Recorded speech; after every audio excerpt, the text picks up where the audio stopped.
Hello, and welcome to the first episode of Captain of Industry Walkthrough. In this episode, we're going to go over how to create your first world and some of the things that you will want to do as you get started with your new game. So let's get started.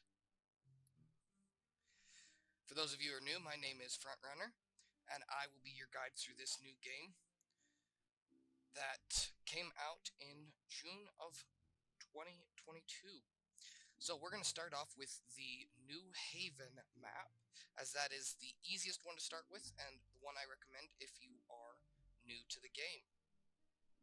We're going to keep everything standard and default on this.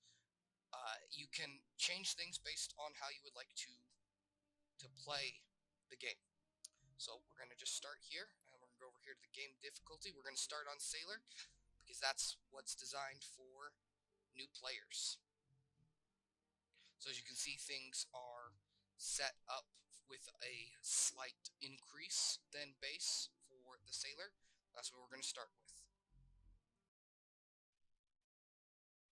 Alright, here we go. Now we're loading.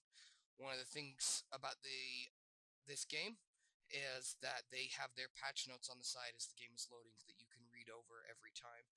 And as being a new game, there tends to be frequent updates, and so it's a great way to see what has changed in the latest version.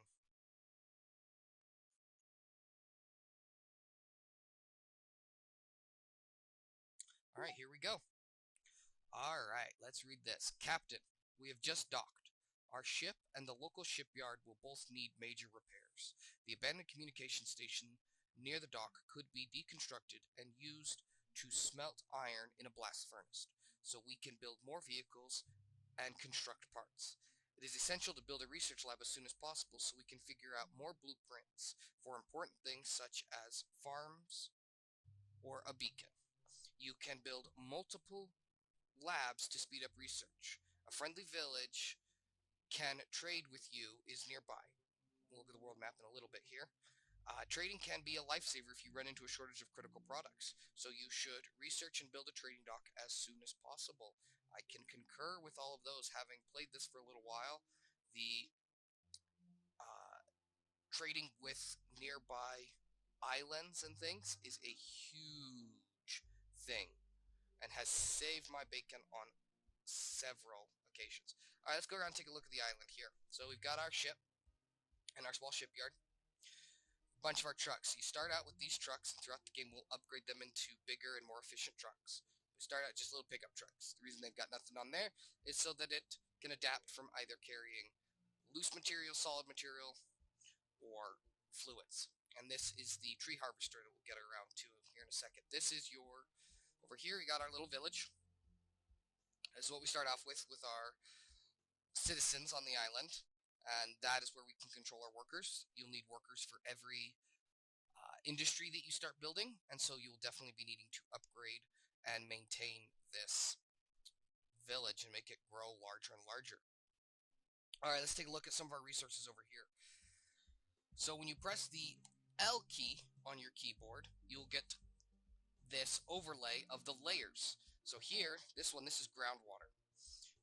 Groundwater is self-replenishing when it rains, but if you use too much too fast, it will dry up.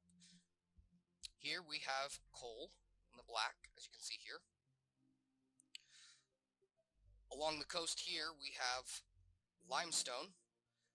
This is a very useful commodity, and this site is also very useful down the road when we get into carbon dioxide replenishment or recycling. This little guy here, this is raw crude oil. We'll get into that a little bit later. Alright, here we've got some iron.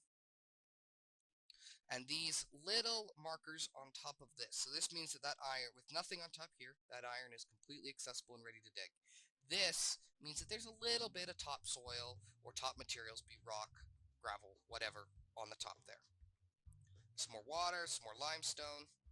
Up here, more iron, significant chance more of iron, significantly more coal. Over here we have our copper, quite a long vein of copper.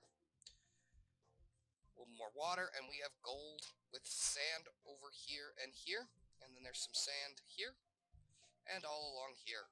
So those are our resources, not to mention our trees over there.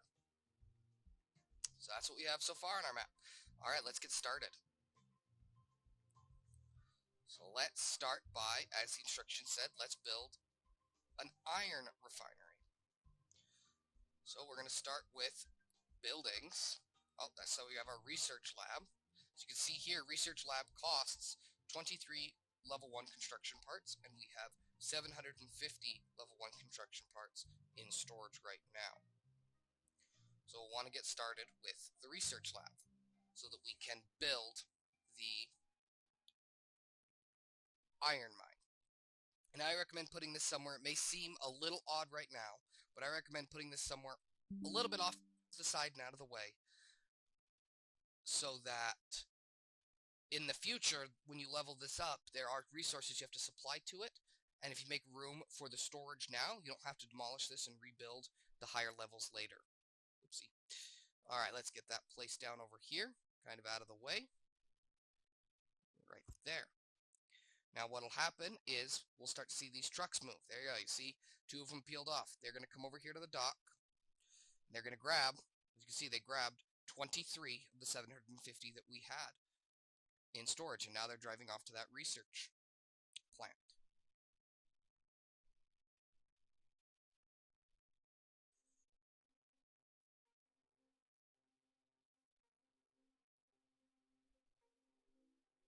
And as soon as this is built, we'll be able to look at the tech tree of what we'll be able to research. Actually, oh, we can look at it before. Okay, so iron smelting is already researched, and then you get into basic farming, construction. So this is you can manufacture level 1 construction parts and the parts necessary for it. This is where you get some of your very first vehicles to start mining. And these 2 here researched are pipes for fluid or liquid material, and then settlement waste management. And that's an important thing, as it is your job to make sure that the settlement does not get overfilled with waste. One thing that I have learned in my time playing this that I recommend is don't rush through the tech tree. You don't always have to have something researching. So just keep that in mind. Alright, that's complete. Alright, here we have our melting and smelting, or metallurgy and smelting tab. As you progress through the game and research more items, this bottom tab, or taskbar essentially, will grow with more options. To name a few, you'll get like water treatment, here's recycling or waste management, so on and so forth. So let's get this blast furnace laid down. To quickly rotate, you can either press the middle button on your mouse. Well, that rotates your camera, sorry. You do Q will drop something down, E will raise it up. Items like these have to stay on the ground, so the Q and the E come hand in hand with pipes and conveyor lines. We'll get into that later. R is to rotate the item. I recommend setting this up by where we're going to start mining some iron so that the trucks don't have to travel too far down the road to deliver iron to the smeltery. So we're gonna set it up right there. Perfect. And then we will wait for that to be built.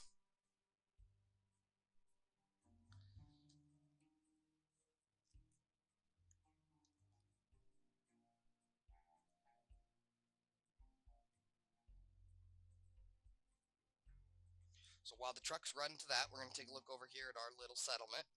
And here is the housing and services, which is anything necessary for your settlement. So you have housing, food market, and waste collection. So we're going to place down a waste collection. Now we're going to leave this particular settlement rather small, because this will become a busy part of your island in the future, and we'll go over that in future episodes. So we're going to keep this one small, and we'll build a bigger one a little bit farther back on the island. So you can place the waste management in any one of these squares. If we wanted to place housing, it changes that, and so it'll easily attach, but you can also place housing by itself, and away from that, it'll create a second settlement. And then you have your food market, which is what will store food for the citizens, but it'll be the jobs of the trucks to keep those full. As your village gets bigger, you're going to want to have warehouses that can hold the food products and conveyor lines feeding into the food market. But we'll get into that later. So, for convenience sake, we're going to drop our waste management right there. And the trucks are going to start moving material. As you can see, they're moving material from the shipyard over to the waste management.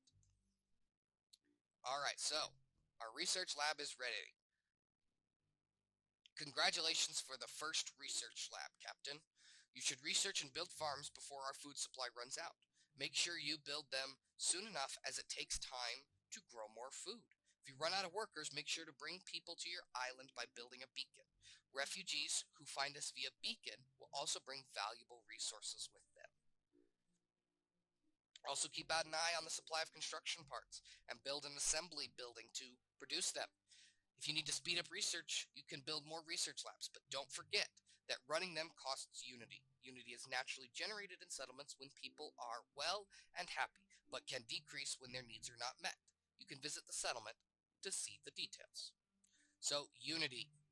Our unity is right up here. As you can see, we're increasing at a rate of 1.72 per month. That means that we are meeting all the demands of the island and then some with our settlement citizens' happiness. Some of the things that will upset the citizens of your settlement are lack of water, too much wastewater buildup, or too much trash buildup, or not enough food. Those are things that will dramatically affect their happiness and will crash your unity, and unity can crash fast. All right, let's look at this tutorial for iron smelting. As you can see here, they have one iron smelter.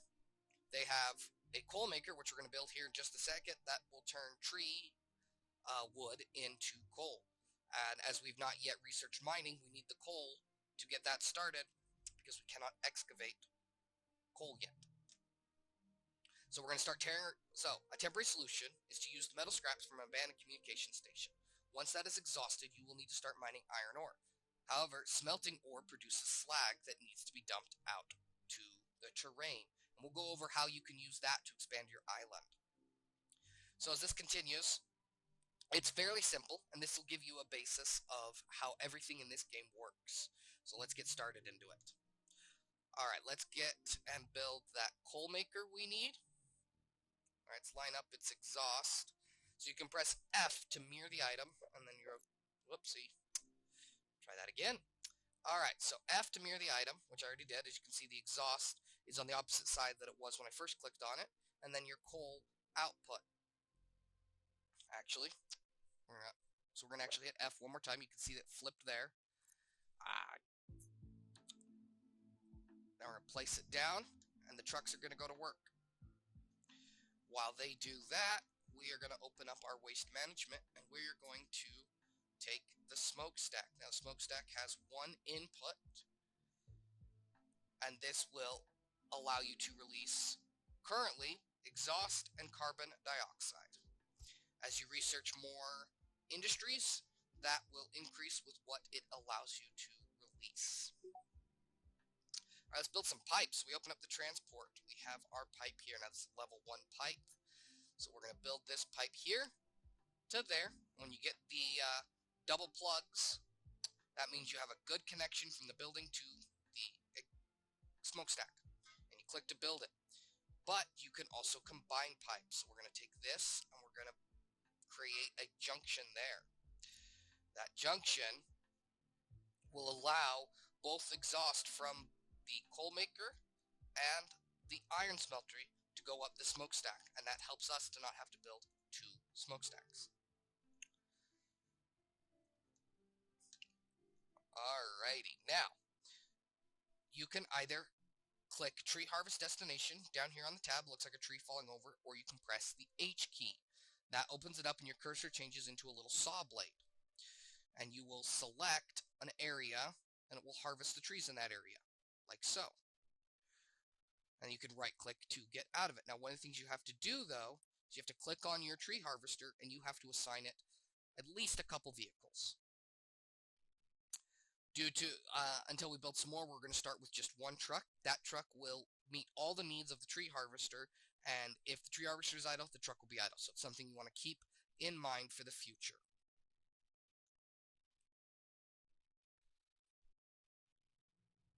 Alright, as you can see now, our smokestack and coal maker have been delivered. As you can see here, this is saying, hey, I actually have an extra construction part, but I have nowhere to deliver them because they can't deliver them back to the shipyard.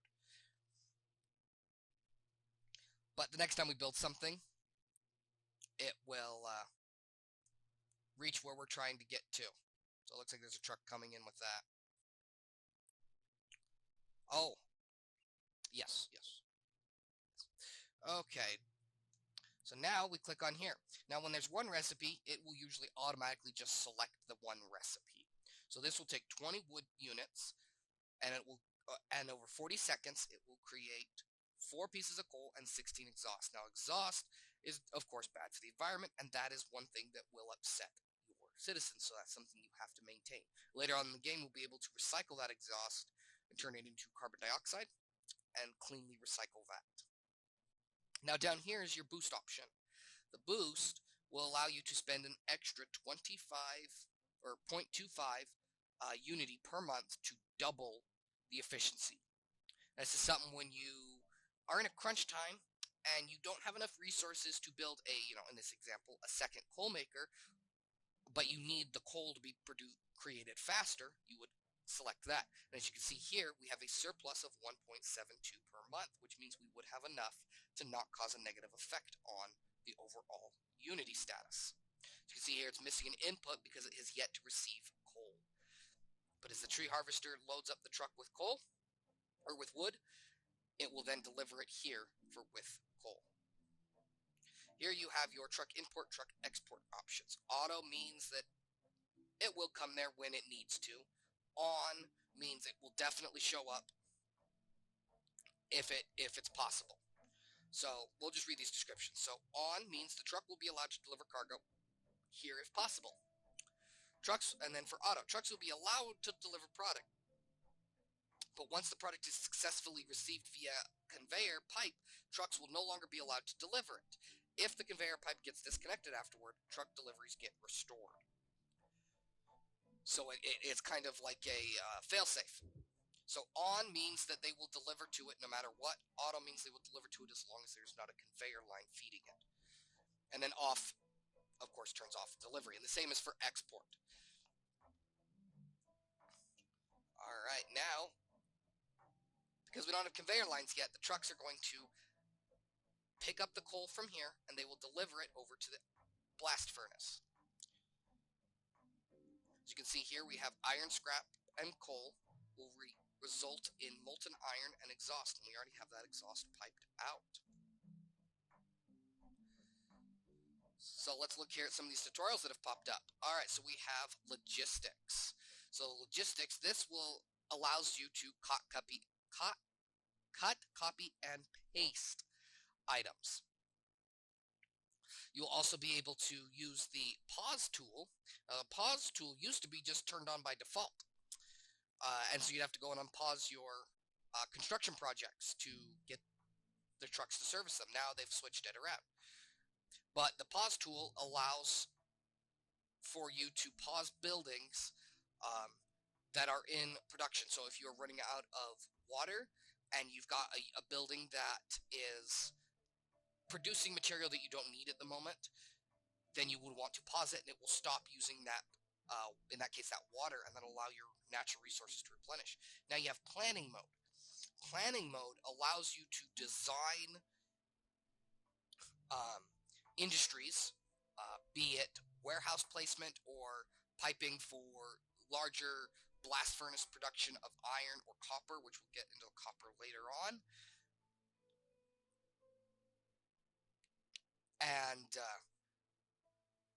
and then you can do a mass select to switch it out of planning mode and construct it. The perk of the planning mode is, though, it allows you to design these structures without having the trucks coming and servicing and building them, because if you don't know exactly where you want to put them yet, then planning mode is a great example.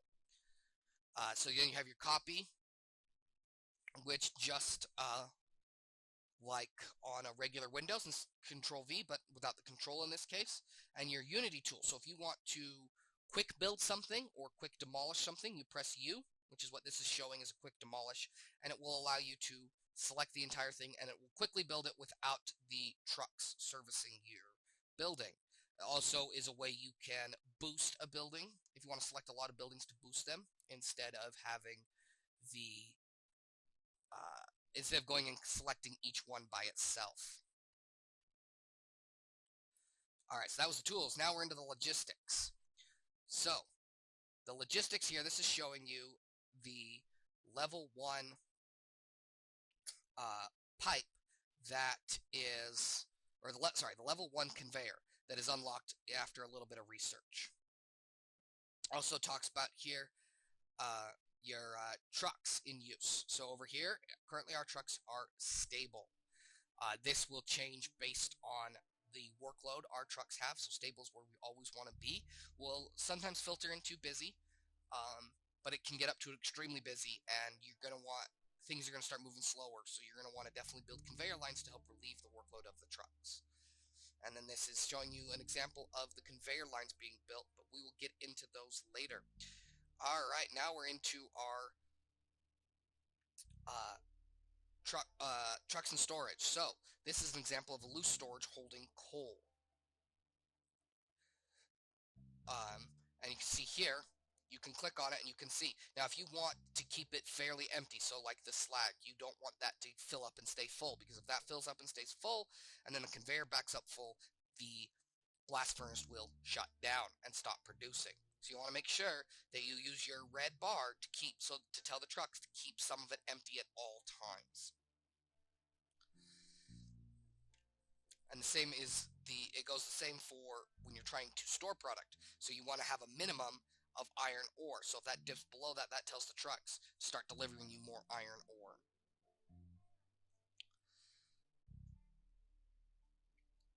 Alrighty now. So let's go over here. Looks like still hasn't delivered us any wood. Let's see what's going on over here. Okay, that's waiting for a truck.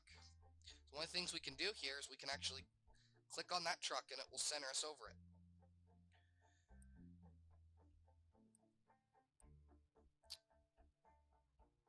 Let's see, which one was it? Ah, here it is. Oh, that's what happened.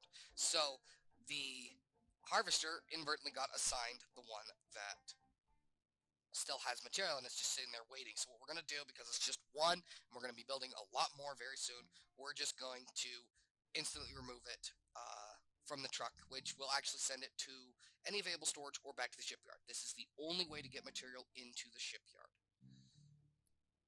Alright, now it has no cargo and empty, and you can see it's assigned to that, and now this green line shows you where it's going, and it is headed up to the tree harvester. Alright guys, that's all for now.